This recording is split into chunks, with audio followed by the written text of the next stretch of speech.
that wake-up call when you thought that the music game was about this, and you find out that it's about that.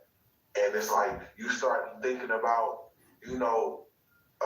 this to the real artists out there, the real ones, like the ones that not really taking this shit as a fad, that really took this shit to heart, that really fuck with this music, sleeping on the floor at the studio, eating top ramen noodles, coming from that to tour, to all that type of shit. This goes out to y'all, and this goes out to dude who I was just looking at on that video with the platinum shit.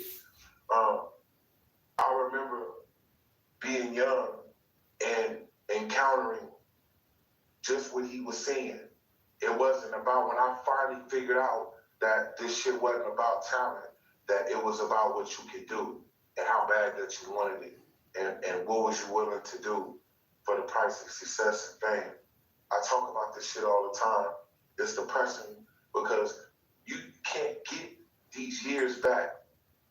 You can't. I started this shit when I was 15 years old. I started calling myself Phalosmode when I was 15. You feel me? Not knowing that the word floss was gonna come out and all this shit.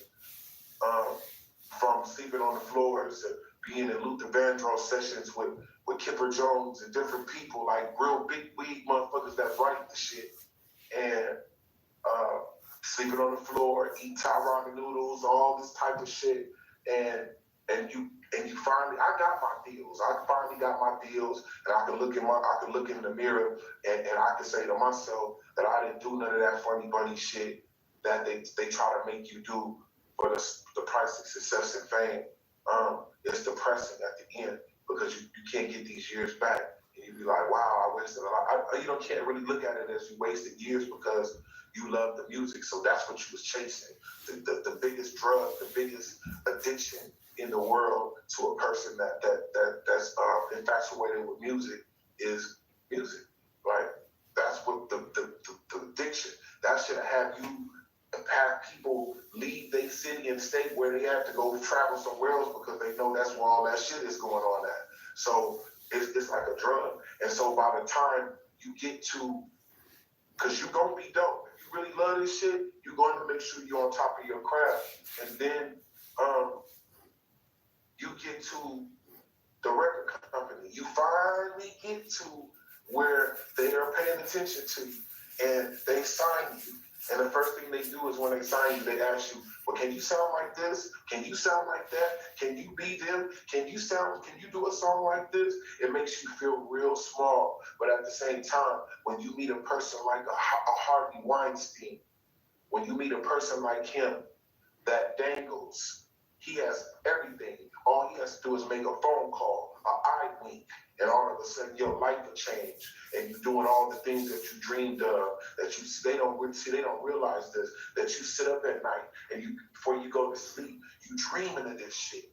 I remember Ice-T had told me one time, it's the truest shit I ever heard in the fucking rap game. He was like, Floss, if you can imagine yourself, if you can see it and imagine you doing it and you conquering it and being in your life, it can happen. That's why you gotta strive for your dreams. That's why you gotta push forward. That's why you gotta, when the naysayers and the non-believers, now if you're not popping and you not don't quit your day job. But if you know you got it and more people have told you that you got it, then you have it. And you're supposed to strive to it. You're going to go through some shit. But at the same token, to bend over, to do something that you normally wouldn't do for the price of fame and success, that's what's called by selling your soul. Message.